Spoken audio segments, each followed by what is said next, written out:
જય શ્રી કૃષ્ણ બધાને। આજે આપણે દહીંવડા બનાવવાના છે।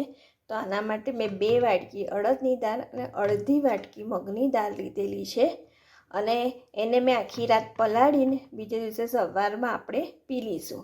તો જો મેં આ રીતનું એકવાર પીલીને રાખેલું છે, એને આ રીતનું આપણે રાખીશું, પાણી એમાં ઉમેરવાનું નથી।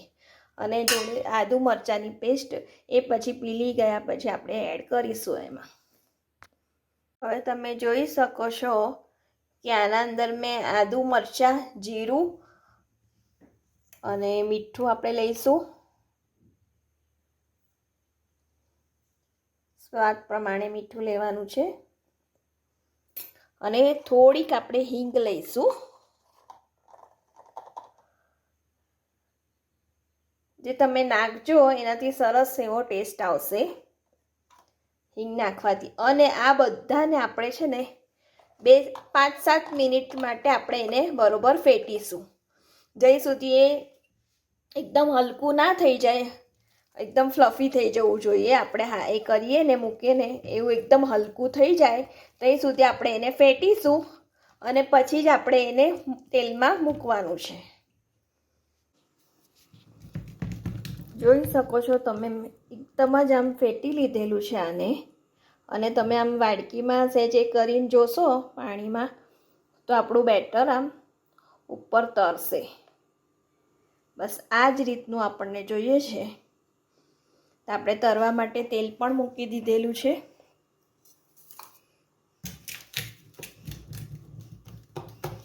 આપણે એને તેલમાં મૂકીશું।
તમે જોઈ શકો છો કે સરસ આપણે એવા ફૂલીને થયા છે અને કલર પણ સરસ આવ્યો છે।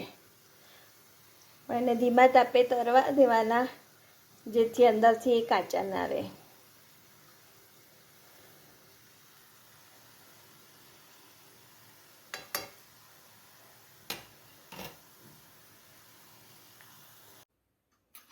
જોઈ શકો છો કે સરસ આપણા તરાઈ ગયા છે અને આપણે આ સહેજ હસેકું પાણી ગરમ કરેલું છે અને એમાં અડધી ચમચી જેવું મીઠું મેં નાખેલું છે। આમાં આપણે 5 મિનિટ માટે આપણે રહેવા દઈશું એને। તમે જોઈ શકો છો કે આપણા દહીંવડા રેડી થઈ ગયા છે ખાવા માટે। અને તમે જોશો તો એકદમ આમ ફ્લફી જેવા, આમ એ કરતામાં તૂટી જાય એ રીતના આપણા દહીંવડા રેડી થયા છે।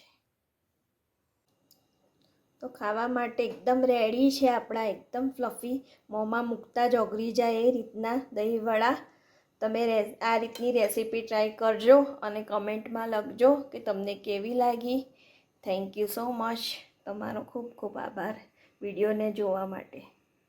લાઈક કરજો, શેર કરજો અને સબસ્ક્રાઈબ કરજો। Thank you so much.